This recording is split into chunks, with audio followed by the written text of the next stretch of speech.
Deus me entregou bem mais do que mereço. Talvez seja por isso que eu me cobre um pouco mais. Não que eu não seja capaz, mas às vezes é difícil.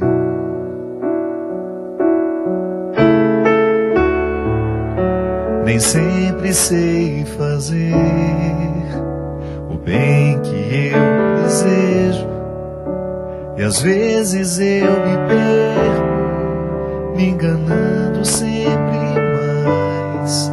Não que eu não queira acertar, mas nem sempre é possível.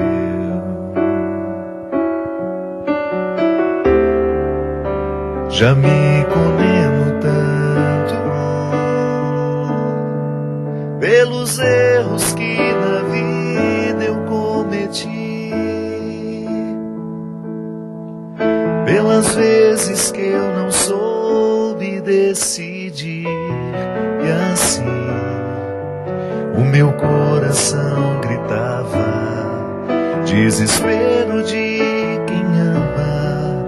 Coração, tu que estás dentro em meu peito, me condenas desse jeito, e eu não sei por qual motivo, se és divina voz em mim. Só te peço, por favor, eu sou humano, não me condenes assim.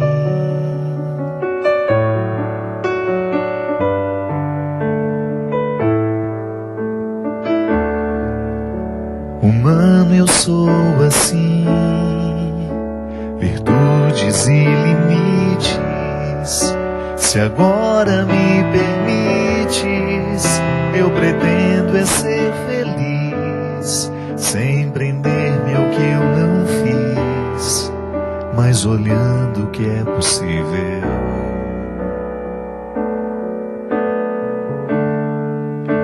A dor que às vezes vem me faz feliz também, pois ela me recorda o valor que tem a cruz. Quando a noite se esconde a luz, Deus acende as estrelas. Já me condeno tanto pelos erros que na vida eu cometi, pelas vezes que eu não soube decidir, e assim o meu coração gritava, desespero de quem ama. Coração, tu que estás dentro em meu peito, me condenas desse jeito, eu não sei por qual motivo, se és divina voz em mim. Só te peço, por favor, eu sou humano, não me condenes assim. Muito boa noite, é com muita alegria que nós começamos mais um programa de Direção Espiritual. A partir dessa canção que nos inspira, que nos motiva a ter um coração que seja amigo da gente, né? Eu me lembro que na semana passada nós falávamos de pessoas que têm dificuldade de tomar decisões que lhes são favoráveis. Por quê? Porque estão escravizadas ao sofrimento. Interessante isso, não é? Triste de perceber que muitas vezes nós entramos em processos viciosos tão autodestrutivos que nós perdemos a capacidade de decidir por nós. São relacionamentos que escravizam, relacionamentos em todos os âmbitos, né? Desde um namoro, uma relação de amizade, até mesmo uma vida conjugal. Quando você percebe que você, para que aquele relacionamento dê certo, você tem de perder a sua pertença. Você tem de abrir mão de tudo que você é. Isso é cruel, não é? Isso não é amor. A gente pode até acreditar na capacidade que o humano tem de viver um certo martírio pelo outro. Mas isso não pode se transformar em aniquilamento do ser. Mesmo porque se eu aniquilo quem eu sou, eu deixo de me possuir e eu não tenho o que oferecer ao outro mais. E é interessante a gente compreender que a conversão, essa aproximação que nós fazemos de Deus para ter um coração melhor, gosto sempre de dizer isso, o processo religioso na vida humana é justamente para nos ajudar a lidar com as questões humanas. A espiritualidade, ela só é benéfica a partir do momento em que ela transforma o que é carnal. E aí sim, na dimensão corpórea, na dimensão material da vida, nós experimentamos os benefícios da espiritualidade. É no corpo que nós vivemos a mística. Então, é nesse território que nós somos, que nós travamos essa luta diária de começar a ter um coração que seja amigo. De começar a ter. E quando eu falo coração, eu estou me reportando a toda a dimensão da consciência que um ser humano tem de si mesmo. A gente sabe que dentro da história, dentro do contexto histórico, o coração acabou se tornando um referencial de sentimento, de afetividade, A gente fala um para o outro, de maneira muito carinhosa, você mora no meu coração, Quando nós dizemos a expressão coração, nós estamos falando da nossa totalidade. É como se houvesse em nós um centro onde tudo é decidido, E na verdade o nosso coração é o cérebro, O que realmente decide todas os sentimentos, tudo aquilo que nos povoa é no cérebro. Mas nós gostamos de dizer que é o coração que decide, quando nós estamos nos referindo às dimensões emocionais que também são cerebrais, também são racionais. É tudo aqui, na nossa cabeça. Então, quando eu tenho a facilidade de alimentar sentimentos opressivos, por exemplo, eu estou sendo desfavorável ao meu coração. Porque uma pessoa que é dominada por sentimentos opressivos, por pensamentos opressivos, ela vai ter muita dificuldade de viver harmoniosamente, de buscar equilíbrio nas coisas, nas realidades. Nós começamos a morrer, minha gente, no momento em que a gente passa a pensar errado. No momento em que a gente substitui um pensamento bom por um pensamento ruim. Quando nós substituímos um pensamento positivo, Quando a gente acorda de manhã e você, ao invés de perceber o que está sendo bom, você se fixa naquilo que está defeituoso. E então você impede o seu coração de estar em harmonia, de bater favorável, E coração que não bate favorável apanha. Nós não podemos ter um coração que fica apanhando o tempo todo. No sentido, a agressividade, você sabe disso, já cansamos de falar isso aqui. A agressividade, ela é absolutamente necessária na vida humana. E como é que nós devemos exercer a nossa agressividade? Sonhando alto, buscando no nosso dia a dia a melhoria de nós mesmos. Porque se nós não fazemos isso, nós vamos começar a agredir as pessoas. Fisicamente até. Vamos agredir com as nossas palavras, vamos agredir com os nossos gestos, com a nossa postura. Existem pessoas que nunca levantaram a mão para dar um tapa no outro, na outra pessoa, mas é agressiva o tempo todo. A agressividade que nós precisamos ter é aquela que não nos permite ficar estacionados naquilo que nós já alcançamos de nós mesmos. Essa sim é a agressividade a que Jesus se referia. Que Jesus dizia que é preciso ser violento para conquistar o reino dos céus. Não foi isso que ele disse? É preciso ser violento. Mas não no sentido de retirar a espada e sair matando todo mundo que passa pela nossa frente. Não. A violência tem que ser quando você se encoraja para matar tudo aquilo que em você é nocivo. Tudo aquilo que em você é diabólico. Tudo aquilo que em você, aquilo que em nós é prejudicial a nós mesmos. E é por isso que a conversão é sempre uma transformação de mentalidade. São Paulo já falava isso. E nos ensinava com toda a sua cultura, né? São Paulo era um homem profundamente conhecedor da cultura de sua época. Era um grande filósofo. Um homem que tinha contato com a cultura profana, digamos assim, secular da sua época. E São Paulo traz toda a gama de conhecimento que a formação cultural dele tinha dado a ele para compreender o cristianismo. Essa é a grande diferença de Pedro e Paulo, né? Já ouviu falar daquela diferença? Boa noite, Cristian. Já ouviu falar, né, Cristian? Que no início do cristianismo existiam aqueles que gostavam de diferenciar, né? Eu sou da turma de Paulo, eu sou da turma de Pedro, né? Era uma diferenciação pastoral. Pedro, um homem simples que não teve oportunidade de estudar, então o que ele fez? Aplicou-se o tempo todo numa prática de levar o evangelho adiante, no corpo a corpo, né?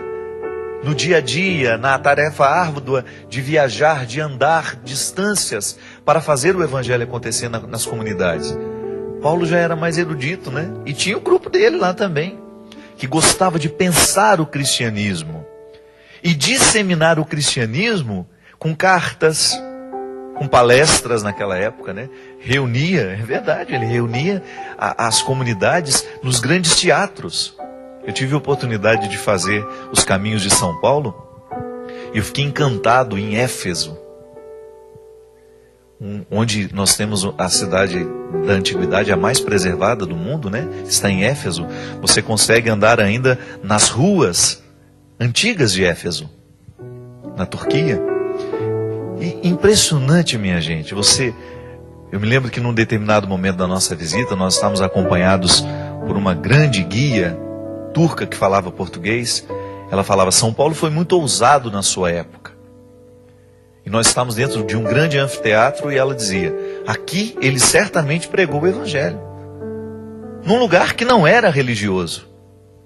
Então veja bem, você tinha naquele momento a igreja de Pedro caminhando com todas as dificuldades, né? com toda aquela coragem que Pedro tinha, porque Pedro era um homem trabalhador, era um pescador. Então certamente ele utilizava de todos os recursos que ele tinha para falar de Jesus a partir da experiência prática de ser quem ele era, de fazer o que ele fazia. E ele converteu muita gente. Ele converteu milhares e milhares de pessoas e ainda hoje nós somos filhos de Pedro. Mas Paulo, com sua capacidade de pensar o cristianismo, levou o cristianismo aos lugares mais inusitados através da cultura.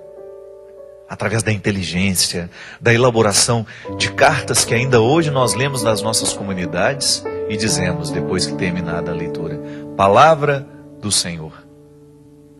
Então Paulo entendeu que a conversão é a mudança de mentalidade. O verdadeiro cristão é aquele que está constantemente passando por um processo de transformação mental. Olha que fantástico isso. Você sabe que cada vez que você aprende uma coisa nova, o seu cérebro é modificado fisicamente? Ele sofre modificações físicas. Então, quando nós mergulhamos no mistério do cristianismo, nós começamos a assimilar um jeito de ser e de pensar de Jesus. Fico pensando, minha gente, que no início do cristianismo, muitos foram mortos porque pensavam como Jesus, porque viviam como Jesus. Somente no ano 300 e alguma coisa, não sei se foi 314, que Constantino, o imperador, oficializa o cristianismo como religião oficial do Império Romano. E por incrível que pareça, a partir do momento que Constantino oficializa, que permite, o cristianismo perdeu um pouco a sua força. Interessante isso, né? Que antes de ser a religião oficial, era o tempo do martírio, era o tempo onde as pessoas tinham que fazer de tudo para viver a crença em Jesus, mesmo proibidos, mesmo negados, as pessoas precisavam lutar. E eu lembro que eu tinha um professor de história da igreja que falava que quando se oficializa o cristianismo, começa a se ter um relativismo religioso. Se você for pensar, hoje nós somos proibidos de viver o nosso cristianismo? Não. Só que nós estamos dentro de uma sociedade que está fechando o cerco, cada vez mais. A aprovação dessa profilaxia do aborto, né? Como algumas pessoas chamaram, essa emenda que pode abrir portas, sim, para que o aborto seja cada vez é como se fosse uma água que vai minando aos poucos, né? A igreja será sempre radicalmente contra todo processo que possa facilitar o aborto de uma criança. Nós não estamos nem aqui entrando no mérito das questões das políticas públicas, que a mulher tem direito a isso, tem direito àquilo. Nós não estamos entrando nesse mérito. Essa é uma discussão política. Nós estamos falando do valor da vida, que nós precisamos preservar o tempo todo. Agora, se você pensa, o que muda para nós cristãos qualquer brecha que possa haver de lei para que o aborto seja oficializado? Absolutamente nada. Porque para nós a vida continua sendo um valor. E nós vamos fazer de tudo, ainda que seja um trabalho de formiguinha, para que nenhuma mulher aborte o filho que está esperando. Nós aqui já demos um exemplo muito bonito, até numa pregação que eu fiz, do trabalho que a nossa querida Elba Ramalho tem feito pelo Brasil. Eu tive a oportunidade de estar com a Elba em janeiro, lá em Trancoso, litoral da Bahia. Eu estava na casa de uns amigos, que também são amigos dela, e ficamos ali uns 3 dias convivendo. Gente, era difícil assim, um intervalo de 2, 3 horas, que a Elba não tinha necessidade de ligar para uma mulher, para uma menina, nos mais diversos lugares deste Brasil, para convencê-la de não abortar.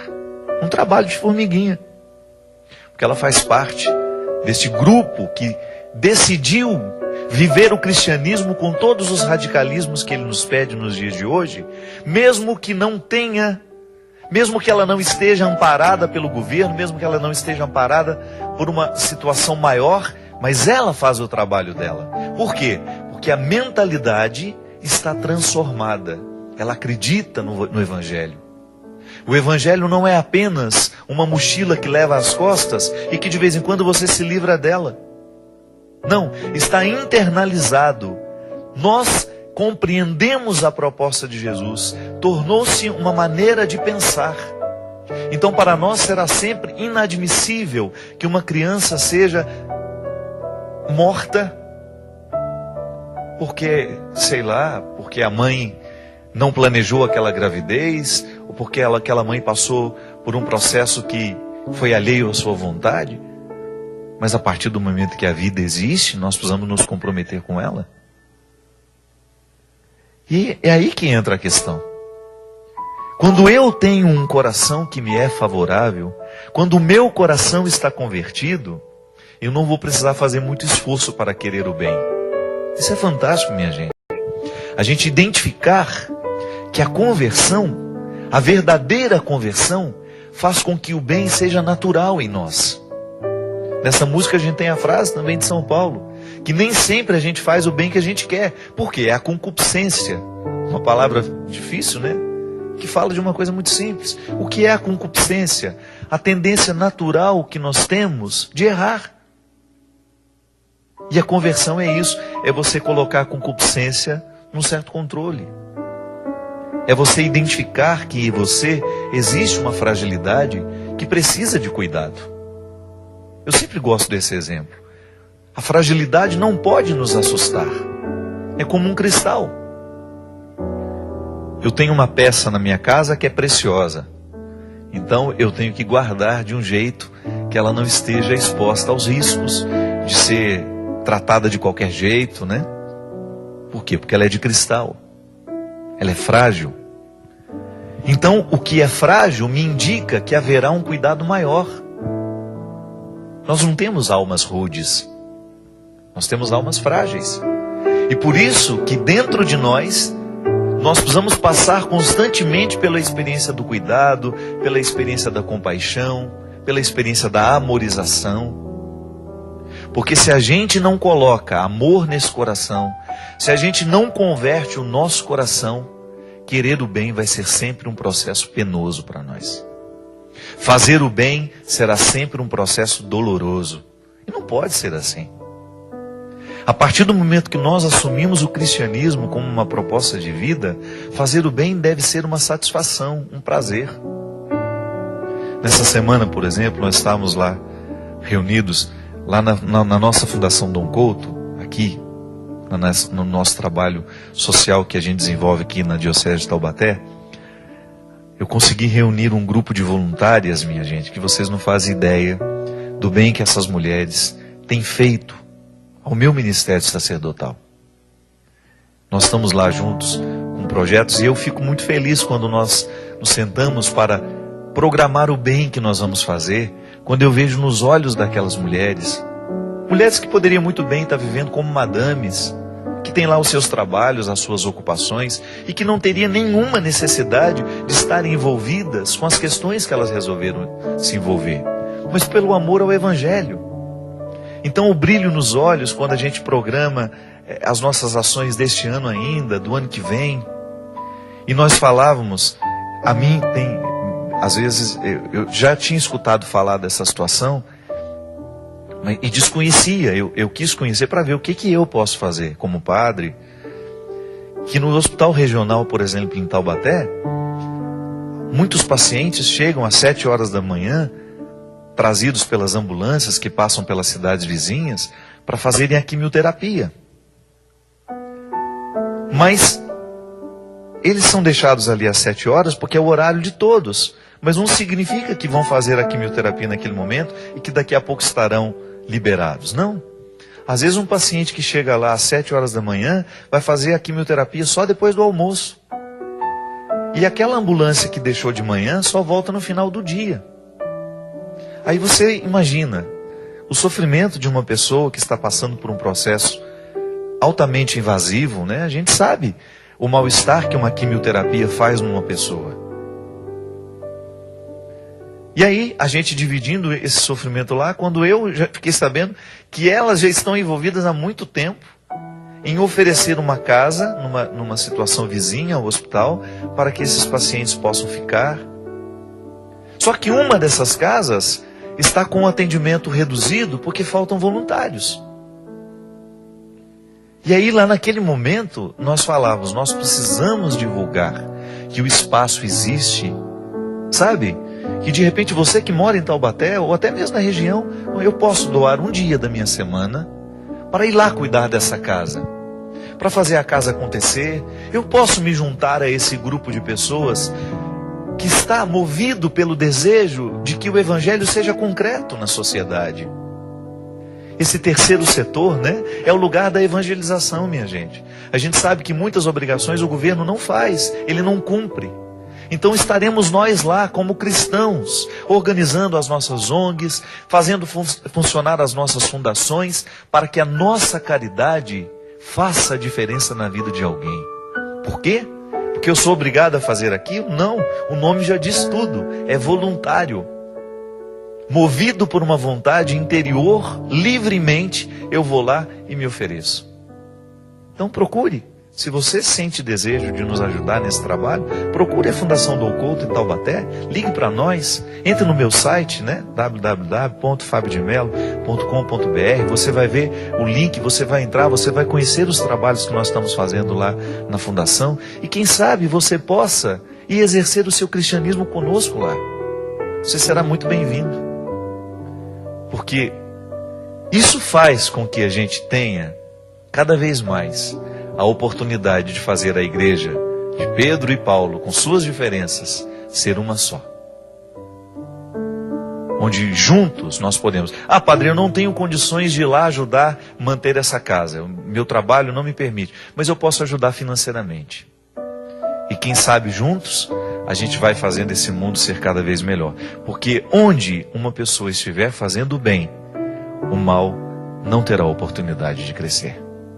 E para isso vivemos, para eliminar o mal no lugar em que nós estivermos. Vamos para um rápido intervalo, daqui a pouquinho a gente volta com o programa Direção Espiritual.